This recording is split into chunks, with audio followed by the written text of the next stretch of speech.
perkembangan ya dari karakternya aja, maksudnya dari anggota keluarganya aja tumbuh menjadi nambah lagi satu, ada Agil, terus problematika yang dihadapi ya ada lagi seperti apa, skalanya besar atau kecil, membuat karakter emak yang kali ini biasanya kan kalau di keluarga Cemara pertama itu kan hanya mendengarkan emak sebagai penengah gitu, tapi kalau di keluarga Cemara kedua ini karena udah apa ya kita ketahui lah ini tuh relevan banget sama kehidupan ibu-ibu sekarang ini ya, dimana kita tuh mencoba menjadi tiang keluarga, tapi juga di satu sisi kan kita juga banyak hal yang kita hadapin gitu loh. Jadi di sini juga emak ada overloadnya lah gitu, harus ngurusin anak yang lagi apa ya bertumbuh dewasa, tambah lagi anak balita, ditambah lagi anak yang tengah tiba-tiba jadi kayak seakan-akan jadi kayak tidak diperhatikan gitu, padahal emak juga membantuin keluarga, abah juga mencari rezeki juga gitu kan. Jadi overload sampai akhirnya di sini ada satu saat emak akhirnya berani mengekspresikan diri dan mengkonfrontir abah, beda dari yang keluarga Cemara yang pertama. Kan ini berarti bisa dibilang keluarga Cemara 2 ini menghadirkan masalah yang lebih kompleks dari yang pertama.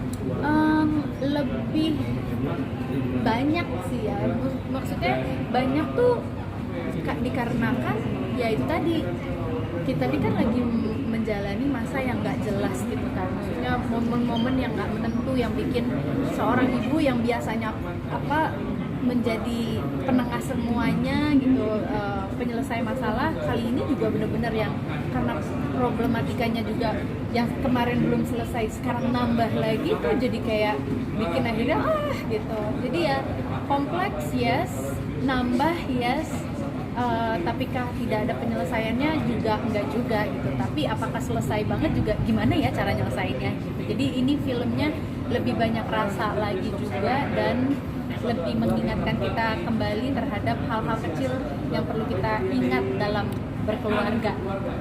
Parenting apa sih yang ada di keluarga Cemara 2 ini? Parentingnya banyak ya, salah satunya adalah untuk menjadi ibu kita juga sebenarnya berhak juga bersuara gitu, sepantasnya, itu satu.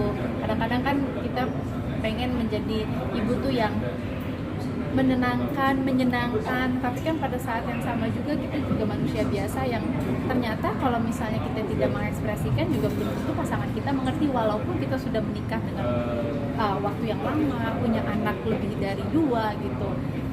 Ternyata komunikasi memang adalah kunci gitu. Masih dari dulu kan selalu dikatakan memang komunikasi itu kunci. Di sini lebih ditekankan lagi dan di sini ada problematika yang Nirina baru ketahui karena pribadi Nirina sendiri kan anaknya 2 gitu, jadi nggak terlalu ngeh, walaupun dulu waktu pas lagi cerita mungkin suami juga dulu pernah cerita, jadi dia ngerasain yang namanya anak tengah atau segala macem.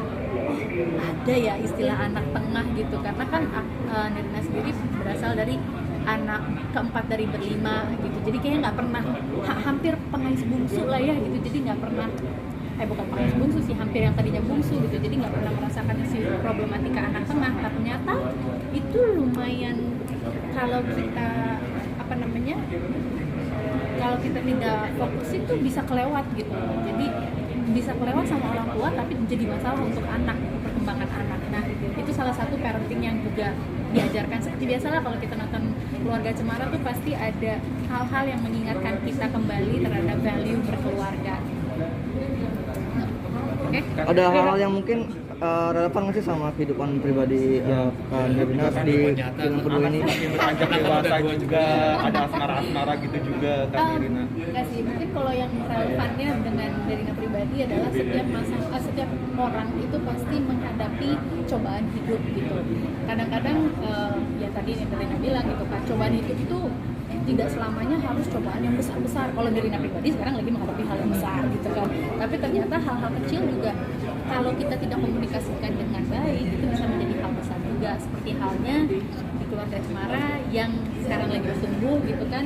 Ada anak kecil, ada misalnya anak balita, terus kemudian anak yang bertumbuh dewasa. Kita lupa dengan anak tengah ini gitu kan. Jadi kembali lagi masalah itu atau tantangan itu pasti akan selalu ada. Skalanya seperti apa dan cara penyelesaiannya itu yang menjadi pembelajaran baru lagi buat setiap manusia.